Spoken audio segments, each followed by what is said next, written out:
তেল নিয়ে আসলে আমাদের পাম্পে কখনোই সমস্যা হয়নি। তেল গ্রাহকদের চাহিদা অনুযায়ী আমরা দিতে পারি। প্রতিদিন ওই পরিমাণ তেল আমাদের কাছে মজুদ থাকে, আজকেও আছে। আজকে অলরেডি আমাদের কাছে 33,000 লিটার অকটেন চলে আসছে। সন্ধ্যার আগে আরেকটা গাড়ি হয়তো আসবে। তো তেলের সংকট আমাদের পাম্পে কখনোই ছিল না, আর ভবিষ্যতে হবে বলে আমি আশা করি না। কারণ হচ্ছে দেশে তো আসলে তেলের সংকট নেই, আমাদের ডিপোগুলোতে পর্যাপ্ত তেল আছে। আশেপাশে যে পাম্পগুলো আছে এই পাম্পগুলো অনেক পাম্প দেখা যায় সকালে দেয়, আবার বিকেলবেলা তেল দিতে পারে না, আবার কেউ বিকেলবেলা দেয় সকালবেলা দিতে পারে না।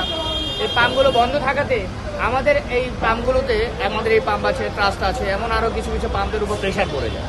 এই প্রেশার পড়লে দেখা যায় লাইনটা অনেক দীর্ঘ হয়ে যায়। মানুষ মনে করে আসলে দেশের তেলের সংকট, অনেক বড় লাইন। আসলে এট এ টাইম যদি সবগুলো পাম্পে তেল দেওয়া যেত সকাল থেকে সন্ধ্যা পর্যন্ত, তাহলে এই কাস্টমারগুলো, এই গ্রাহকগুলো বিভিন্ন পাম্পে ছড়িয়ে ছিটে যেত, তখন আর এই বিশৃঙ্খলাটা তৈরি হতো। যারা তেল নিতে আসছে তারা কি কোনো ধরনের কোনো বিশৃঙ্খলা করছে লাইন ওভারটেক বা কিছু? রাইট, এটা আসলে আমাদের এখানে উল্টা দিক দিয়ে একটা কাউন্টার করেছিলাম আমরা।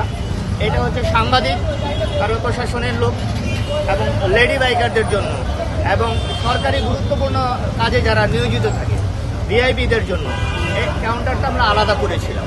তারা যদি বিভিন্ন জায়গায় জ্যামে সিরিয়াল ধরে 4 ঘন্টা 5 ঘন্টা থাকে, তাহলে তাদের আমাদের রাষ্ট্রের কাজের বিঘ্ন ঘটবে। আর লেডি বাইকাররা তো ওদের সাথে যদি ছেলেদের সাথে লাইনে দাঁড়ায় বিভিন্ন রকম টিচিংয়ের শিকার হবে। এই জন্য আমরা এই কাউন্টারটা করেছিলাম। এটার সুযোগ নিয়ে যারা সাধারণ বাইকার আছে তারা এখানে প্রায় দিনই দেখা যায় এসে দল বেঁধে এখানে ঢুকে একটা বিশৃঙ্খলা তৈরি হয়ে যায়। পরে আমরা আস্তে আস্তে বুঝিয়ে সুঝিয়ে তাদেরকে কিছু কিছু দিয়ে বিদায় করার চেষ্টা করি, যে করলে কী হবে, আবার চলে আসে। করলে আমাদের সাধারণ গ্রাহকরা যারা আছে ওপাশ থেকে, যারা লাইন ধরে 3 ঘন্টা 4 ঘন্টা ধরে আছে, তাদের তেল দিকটা একটু ডিস্টার্ব হয়, এই আর কি। কোনো ধরনের আইন শৃঙ্খলা বাহিনীর কোনো সমস্যা হচ্ছে না? আইন শৃঙ্খলার বাহিনী আমাদের পাশে পুলিশ বক্স আছে, ওনারা আছেন, ওনারা এসে আমাদেরকে সহযোগিতা করেন, কিন্তু তারপরেও কতক্ষণ গুলায়, এরপরে আবার যেই সেই হয়ে যায়। এই যে সংকট দেখাচ্ছে পাবলিক, এটি কম মনে করছেন?